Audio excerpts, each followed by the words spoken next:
Sahabat Bio, saat ini saya berada di pantai Sunrise, tepatnya di Pulau Pramuka, di mana pantai ini adalah pantai hasil reklamasi.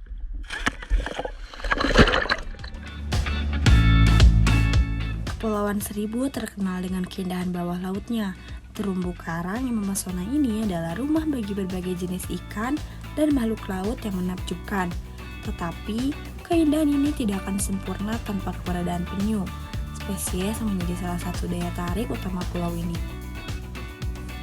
Pulau-pulau ini juga merupakan tempat bertelur yang penting bagi beberapa spesies penyu, seperti penyu hijau dan penyu sisik. Setiap tahunnya, banyak penyu datang ke pantai-pantai Kepulauan Seribu untuk bertelur. Namun, tantangan besar menghadang mereka. Aktivitas manusia seperti pariwisata, polusi, jaring-jaring nelayan, dan kerusakan habitat telah mengancam populasi penyu di Kepulauan Seribu. Jika tidak ada tindakan yang diambil, spesies yang sudah ada sejak jutaan lalu ini bisa punah. Polusi plastik merupakan ancaman serius bagi keberlangsungan hidup penyu. Penyu adalah makhluk laut yang rentan terhadap bahaya ini karena seringkali mereka salah mengira sampah plastik sebagai makanan. Ketika penyu memakan plastik, mereka dapat mengalami penyumbatan saluran pencernaan yang dapat menyebabkan kelaparan, kelemahan, dan bahkan kematian.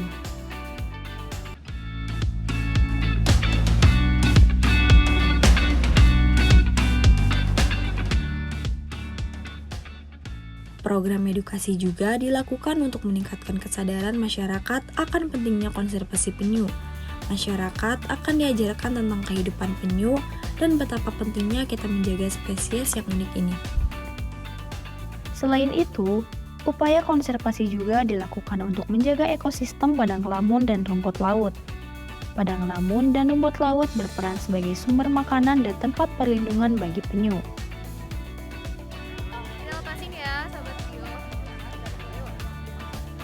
Melalui upaya-upaya ini, populasi penyu di Kepulauan Seribu perlahan mulai pulih. Tahun demi tahun, kita bisa melihatnya. Bayi penyu yang berhasil menetas dan menuju lautan mewujudkan harapan akan keberlangsungan hidup spesies tersebut.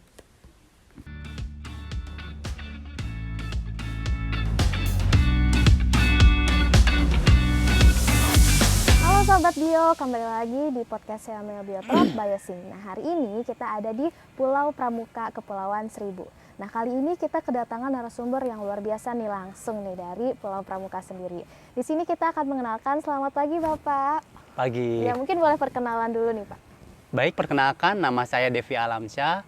Saya Kepala Resort di SPTN 3 Pulau Pramuka, Balai Taman Nasional Kepulauan Seribu. Aku izin tanya-tanya nih Kak. Di sini Siap. kan, di sini kita lagi di Pulau Pramuka nih. Iya. Kayaknya orang tuh udah tahu nih Pulau Pramuka itu salah satu dari entah sekian berapa pulau di Kepulauan Seribu.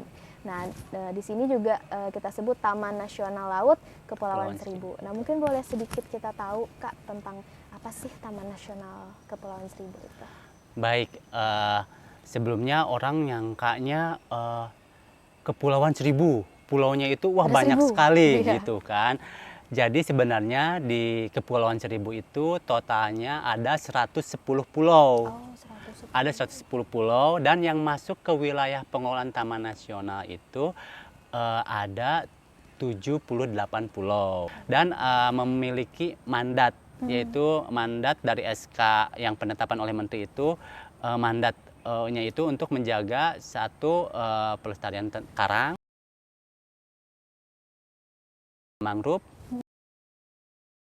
kima raksasa, dan penyu sisik. Tapi sebenarnya kita juga ada mengelola konsen di 10 SDP. 10 SDP itu 10 sumber daya penting. Sumber daya penting.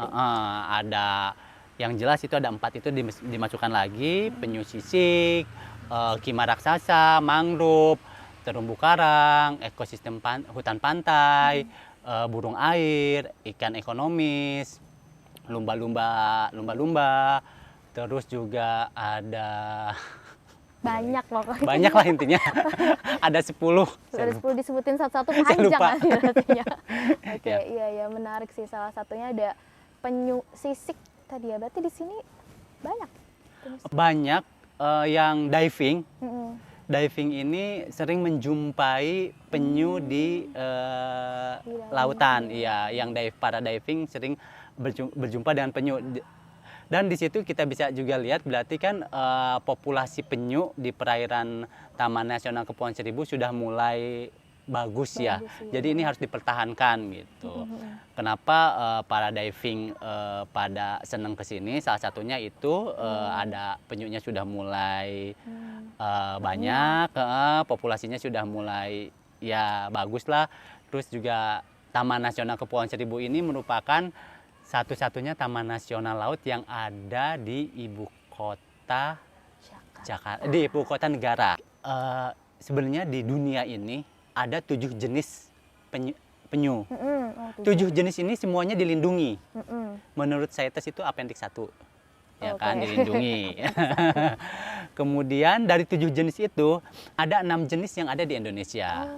Dan di Kepulauan Seribu ini cuma ada 2 jenis penyu, yaitu penyu sisik dan penyu hijau. Tapi yang sering dijumpai oleh kita yaitu penyu sisik. Aku sempat lihat tadi telurnya di apa sih? Ram apa ya namanya itu di pasir? Bukan di ram dong namanya. Bukan, Kalau itu ayam. Iya. Nah, itu salah satu bentuk penyelamatan telur penyu oleh pihak Balai Taman Nasional.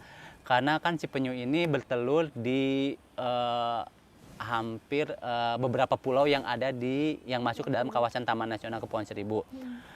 Nah itu si telur penyunya kita selamatkan dari predator seperti biawak yang sering memangsanya telur penyu, juga manusia juga masih sering mengambil telurnya. Iya, khasiatnya banyak ya.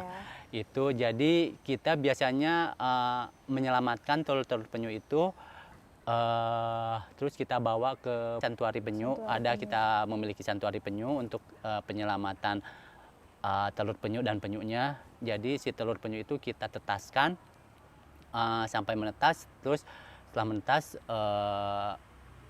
nggak lama kita lepaskan lagi ke alam untuk keberadaan di alam itu tetap terjaga. Singkatnya seperti itu. Iya, itu butuh, kalau dari prosesnya butuh berapa lama tuh Kak? Dari ditaruh di situ terus jadi tukik ya. Tukik Nah, anak terus penyu. sampai dilepasin tuh pas dia umur berapa tuh Kak? Sebelum ke situ mungkin saya ngasih informasi Boleh. juga ya. Jadi biasanya si telur penyu ini yang kita ambil, kita bawa ke lokasi santuari penyu. Terus biasanya dia menetas itu kisaran waktunya itu 35 hari sampai 75 hari dia menetas. Si telurnya. Organisasi konservasi bekerja sama dengan pemerintah daerah untuk mengembangkan kebijakan pelindungan penyu yang lebih kuat. Mereka berupaya untuk melindungi habitat penyu, menegakkan larangan perburuan dan perdagangan penyu, serta meningkatkan kesadaran masyarakat akan perlunya konservasi penyu. Baik, Assalamualaikum warahmatullahi wabarakatuh. Nama saya Fredinan Yulianda. Saat ini diamanahkan Dekan Fakultas Perikanan dan Ilmu Kelautan IPB University. Mungkin Sobat Bio kepo Pak untuk riset atau penelitian yang sudah dilakukan FPIK IPB ini tentang penyu apa Pak? Ya, saya kira kita bersyukur karena ada 6 spesies dari 7 spesies penyu dunia itu ada di Indonesia. Sehingga peluang untuk meneliti juga cukup besar. Dan ini juga sudah dilakukan sudah puluhan tahun ya, kita melakukan penelitian pada spesies penyu ininya, terutama spesies yang paling populer adalah penyu hijau dan penyu sisik intinya. Nah, kajiannya meliputi dari keberadaan penyu, status populasinya di alam, tempat pendaratan penyu itu sendiri, kemudian status regenerasi dari jumlah telur yang dihasilkan sampai pada pengelolaan habitatnya.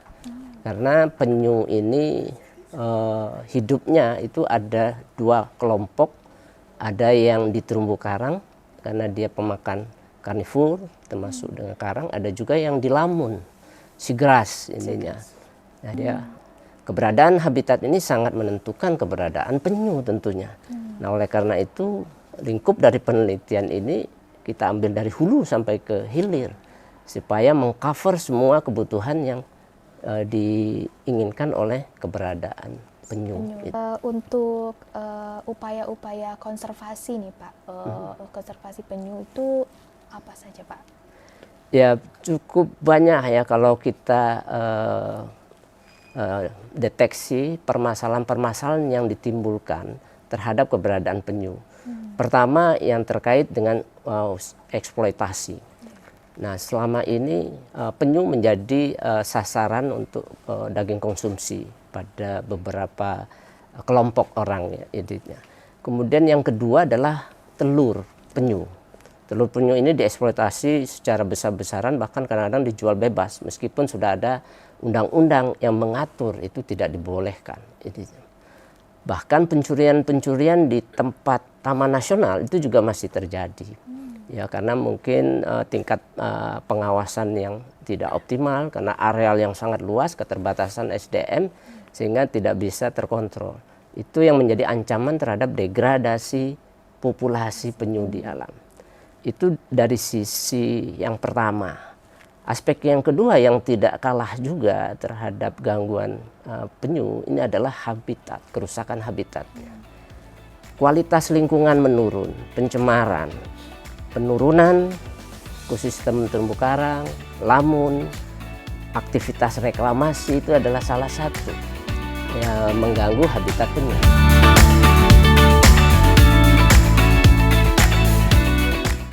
Pengunjung dan wisatawan juga memiliki peran penting dalam konservasi penyu. Dengan mendukung pariwisata bertanggung jawab, mereka membantu mendukung program konservasi dan memberikan manfaat ekonomi bagi masyarakat setempat, sehingga menciptakan insentif untuk melindungi penyu dan habitatnya. Kepulauan Seribu adalah contoh nyata betapa pentingnya upaya konservasi penyu. Melalui kerjasama antara masyarakat, pemerintah, organisasi konservasi, dan wisatawan, pulau ini menjadi tempat perlindungan yang berharga bagi spesies yang rentan ini. Saat kita melangkah maju, marilah kita terus mendukung upaya konservasi penyu dan menjaga keindahan alam Kepulauan Seribu agar tetap lestari bagi generasi mendatang. Bersama, kita bisa membuat perbedaan.